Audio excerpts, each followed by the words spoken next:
Yes. Alors, je suis Sinan Praverman, je suis sorti des études des Beaux-Arts à l'Académie des Beaux-Arts il y a 2 ans. Et voilà, je travaille sur les masques. Je mélange les sculptures et le corps dansant. Voilà, c'est ça qui m'intéresse, c'est vraiment la danse et la sculpture. De mélanger les deux et du coup, je suis arrivé au masque, quoi. Pour le projet Tetrachrome, en fait, vraiment le fond du projet, c'était d'occuper l'espace public. Là, en l'occurrence, c'était les 5 blocs. Les 5 blocs, qui est un des plus vieux quartiers de Bruxelles et qui va bientôt être détruit. On a commencé d'abord par observer le lieu. Et il y a 2 éléments qui sont ressortis, qu'on a repris. D'une part, c'était les paraboles, qui occupent beaucoup le paysage des 5 blocs. Et les oiseaux, les pigeons. D'où le nom aussi du projet, Tetrachrome, 4 couleurs. C'est le spectre que voient les oiseaux. J'ai fait du coup 2 oiseaux, ces 2-ci, et une parabole pour le spectacle. Voilà, avec un système ici. Quand on ouvre en fait le bas, ça lève le haut, tout simplement, un bras de levier. Et voilà, l'idée en fait, c'était de pouvoir les mettre assez rapidement, que ce soit pas trop compliqué à utiliser.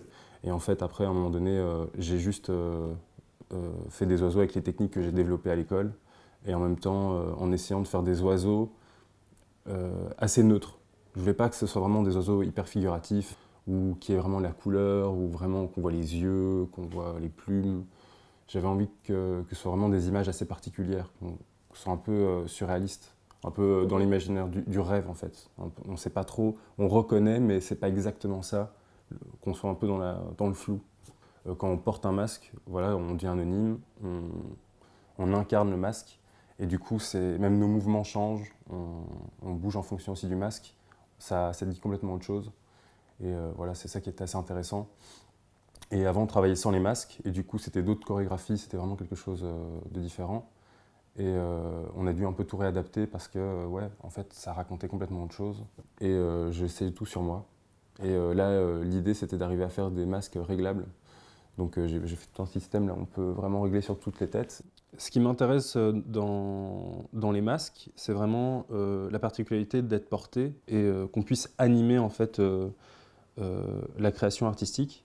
Et c'est de mélanger en fait, plusieurs éléments, la danse, le corps, l'objet, pour en faire autre chose, en fait, quelque chose de particulier, quelque chose qu'on n'a pas l'habitude de voir. Quand j'ai commencé à faire de la sculpture, j'ai automatiquement voulu mélanger ça au corps, parce que c'est ça qui m'anime aussi. C'est 2 choses qui se contredisent complètement, c'est le mouvement et la sculpture, un peu le cliché de la sculpture, quelque chose d'assez immobile et inerte.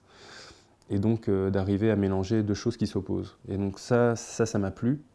Et voilà, dans les créations artistiques, il y a beaucoup cette question d'arriver à mélanger différentes disciplines et arriver à trouver une certaine harmonie. Et c'est ça aussi qui me plaît dans la création.